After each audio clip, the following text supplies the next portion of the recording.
দুনিয়াতে কয়টা স্ত্রী রাখা যায়? সর্বোচ্চ কয়টা? 4টা। ইনসাফ করতে না পারলে আর বডি ফিটনেস না থাকলে একটাও না। অনেকের সমস্যা আছে না? তার বিয়ে করা উচিত না, আগে ট্রিটমেন্ট, আগে কি ট্রিটমেন্ট, তারপরে বিয়ে করবে, ঠিক কিনা? আপনারা ভুল কথা বলবেন না যে 4 বিয়ে করা সুন্নত, এটা কিতাবে নাই। 4 বিয়ে করা জায়েজ, সুন্নত বলা যাবে না। কথা বুঝতে পারছেন?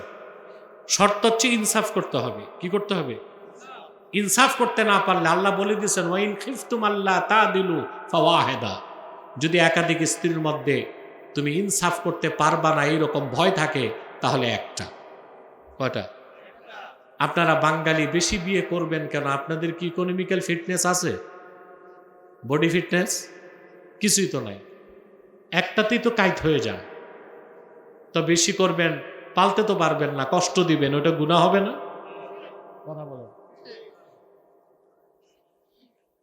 কিন্তু হাদিস সাক্ষ্য দেয় আল্লাহর জান্নাতে প্রত্যেক মুমিন মুত্তাকিদের জন্য, প্রত্যেক মুমিন মুত্তাকির জন্য কমসে কম 70 জন করে পবিত্র স্ত্রী থাকবে। আজওয়াজুম মুতাহহারা, তারা চিরপবিত্রা, আর ওদের সৌন্দর্যের বাহার তা মুখে প্রকাশ করা যাবে না। আপনার স্ত্রী যত সুন্দরী হোক, মিস ওয়ার্ল্ড মনে করেন, বিশ্ব সুন্দরী, বয়স বাড়লে তার চামড়া কুঁচকে যাবে, চেহারার গ্ল্যামারাস কমে যাবে, সৌন্দর্যে ভাটা পড়বে, আপনার আকর্ষণ চলে যাবে। কিন্তু হাদিস সাক্ষ্য দেয় আল্লাহর জান্নাতে মুমিন তার স্ত্রীর দিকে তাকাবে, হুরের দিকে দৃষ্টি ঘুরে আবার তাকাবে, সৌন্দর্য বেড়ে যাবে, আবার দৃষ্টি সরায় আবার তাকাবে, বেড়ে যাবে। যতবার তাকাবে সৌন্দর্য বাড়তেই থাকবে, অনন্তকাল সে স্ত্রীর প্রতি কোন রকম আকর্ষণ কমবে না।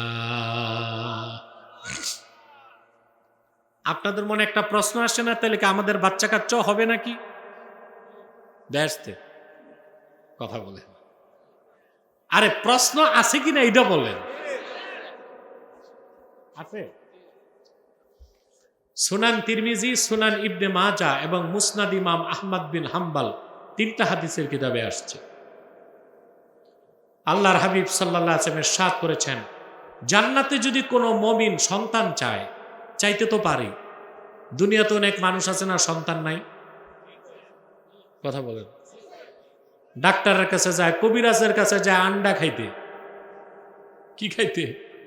বলে কবিরাজ আন্ডা দেয়, ডিম, এটা খাইলে বাচ্চা হবে। ঢাকায় এক গাছ করতো আগে, হ্যাঁ বুঝলেন ভাই? তো অনেক চেষ্টার পরে দেখা যায় বাচ্চা কাচ্চা হচ্ছে না, মনে একটা দুঃখ নিয়ে মারা যায়। জান্নাতে ওই লোকটার দুঃখও থাকবে না। সাউন্ড কমাইছো কেন? আর একটু বাড়াও যেন ডবল না হয়। স্পিকার চলে না ডিব্বা খালি? প্রিয় ভাইরা শুনতেছেন? আর ওই লোকটার আক্ষেপ দুনিয়ায় আছে কিনা? জান্নাত এমন এক জায়গার নাম যেখানে আক্ষেপ থাকবে না, শান্তি আর শান্তি। বেহেশতে কিছু চাইতে হবে না, মন চাইলেই হাজির। এত আসতে বললেন? আব্দুল্লাহ বিন মাসউদ রাদিয়াল্লাহু তাআলা আনহুকে আল্লাহর হাবিব বলেছেন, আব্দুল্লাহ বিন মাসউদ শোনো, ইন্নাকা লাতাশতাহি আত-তায়রা ফিল জান্নাহ ফায়াখিররা বাইনা ইয়াদাইকা মাশউইয়া। আল্লাহর জান্নাতে তুমি যদি কোনো পাখি খেতে চাও, মুখে বলার দরকার হবে না, উড়ন্ত পাখি ভুনা হয়ে তোমার সামনে চলে যাবে। জান্নাত মানে যেখানে কোনো আক্ষেপ। দুনিয়া যার বাচ্চা হয় নাই, আছে কি না? বেহেশতেও যদি আল্লাহ আমি সন্তান চাই, এখন সিস্টেম থাকবে কিনা এটা প্রশ্ন। প্রশ্নটা একটু মজার না?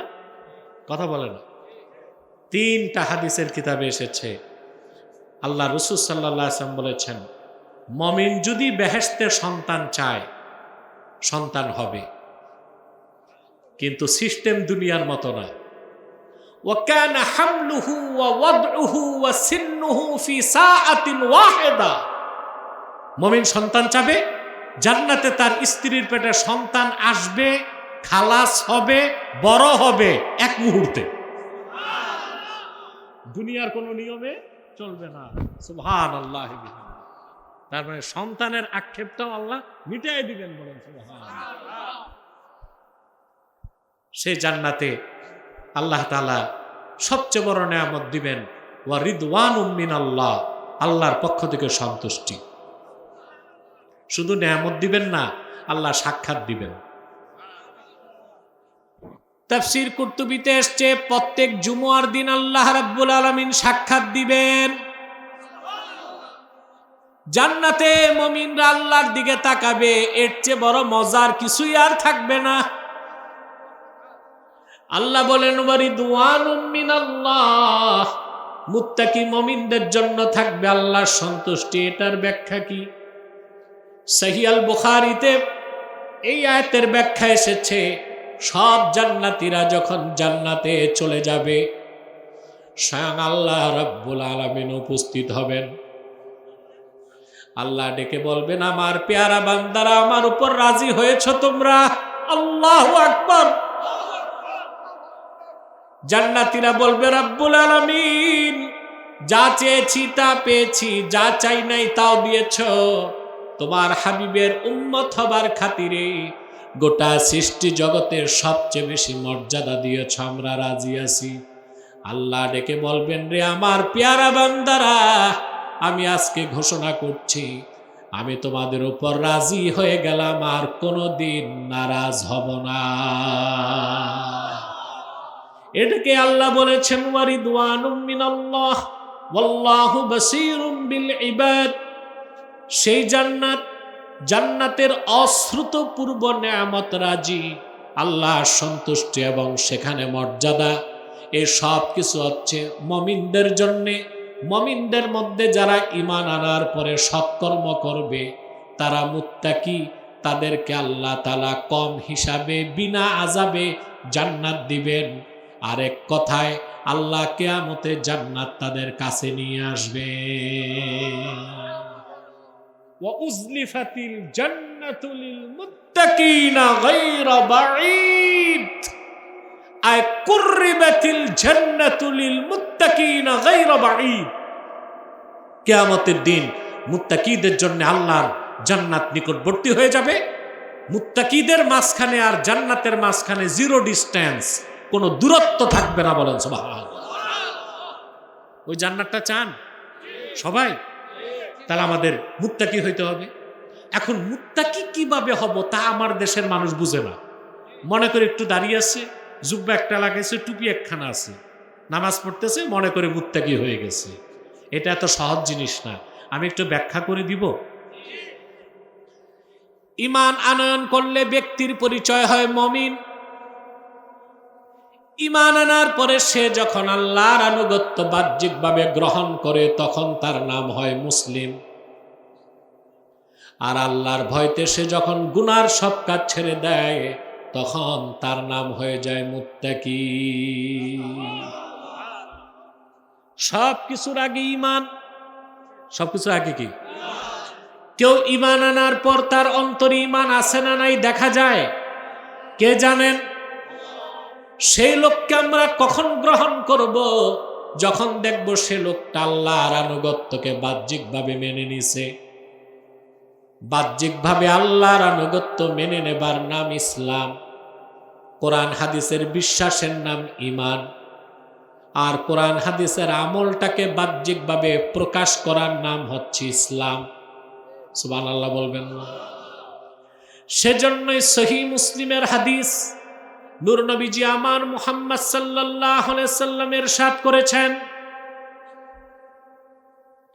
মান সাল্লা সালাতানা ওয়াস্তাকবালা কিবলাতানা ওয়া আকালা যাবিহাতানা ফাযালিকাল মুসলিম।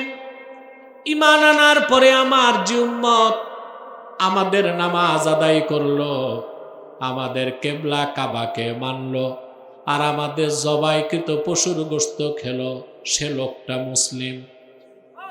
সুবহানাল্লাহ বলেন। ঈমান আনার পরে, যার ঈমান নাই ও যদি নামাজ পড়ে, কোরবানি দেয়, কেবলা মানে, ও মুসলিম না, ও কাফের। ও কি? কারণ ঈমান ছাড়া নামাজ, রোজা, কোরবানি, হজ, যাকাত কবুল হবে? কোরআনে হাকিম আল্লাহ রাব্বুল আলামিন বলেন, ওয়ামান ইয়াবতাগি গায়রাল ইসলামি দীনান ফালান ইউকবালা মিনহু ওয়া হুয়া ফিল আখিরাতি মিনাল খাসিরিন। আল্লাহ রাব্বুল আলামিন বলেন, আর যে ব্যক্তি মুহাম্মদ সাল্লাল্লাহু আলাইহি ওয়াসাল্লামের আনিত দ্বীন ইসলামকে বিশ্বাস করল না, রাসূলুল্লাহর উম্মত হলো না, রাসূলুল্লাহর কালেমা বিশ্বাস করল না, তার নামাজ, রোজা, হজ, যাকাত কোনো আমল আল্লাহর কাছে কবুল হবে না, বরং কাল কিয়ামতের দিন সে কাফের মুশরিক হিসাবে ক্ষতিগ্রস্তদের কাতারে শামিল হয়ে যাবে। তো সবকিছুর আগে কি? ঈমান। ঈমান আনার পরে বাহ্যিক আনুগত্য হচ্ছে ইসলাম। ঈমান আনলে আপনি মুমিন, বাহ্যিক আনুগত্য প্রদর্শন করলে আপনি মুসলিম। তো সেই আনুগত্যের মধ্যে সবচেয়ে বড় আনুগত্য হচ্ছে সালাত। এই জন্য কেউ যদি নামাজ না পড়ে তাকে মুসলিম বলার সুযোগ।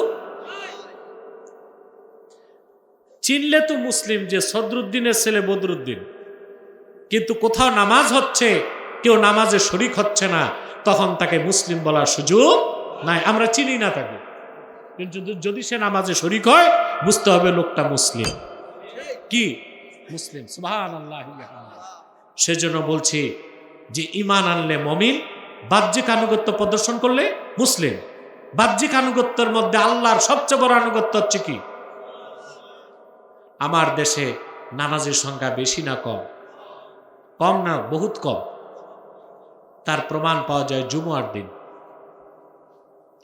জুমার সময় মসজিদে লোক জায়গা হয় না। শহরগুলো তো আমাদের ঢাকা নারায়ণগঞ্জে দেখা যায় বড় বড় জামে মসজিদে, মসজিদ বারান্দা, রোড ঘাট সব ভরে যায়। সেই মসজিদে আসর নামাজের সময় 3 কাতার মুসল্লি,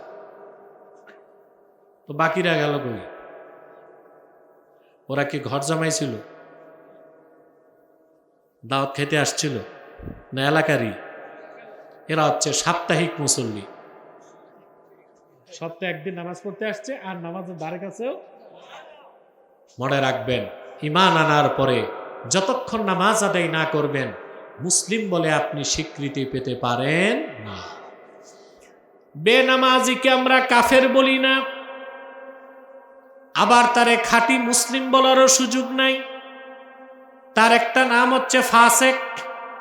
শুধু ফাসেক না, আমি আপনাদের কাছে একটা প্রশ্ন করব, সৎ সাহস থাকলে জবাব দিবেন। জেনাকার, চোর, ডাকাত বড় অপরাধী না বেনামাজি বড় অপরাধী? আবার বলছি, জেনাকার, চোর, ডাকাত, ছিনতাইকারী, লুটপাটকারী, রাহাজানিকারী সব অপরাধী, সব গুনাহগার। ওগুলো বড় গুনাহগার না বেনামাজি বড় গুনাহগার? আপনারা কি কখনো স্বীকৃত কোনো চোরকে নেতা বানান? কথা বলেন। ডাকাতকে? চোর ডাকাত পাইলে মানুষ বিনা নোটিশে মেরে ফেলে, কিন্তু তাদের চেয়ে বড় অপরাধী বেনামাজিকে আপনারা নেতৃত্ব দেন। দেন কিনা? তোমরা কথা বলো কেন? বসো, বসো, নিচেই বসো বা স্টেজে আসো, বসে যাও, দাঁড়িয়ে থেকো না।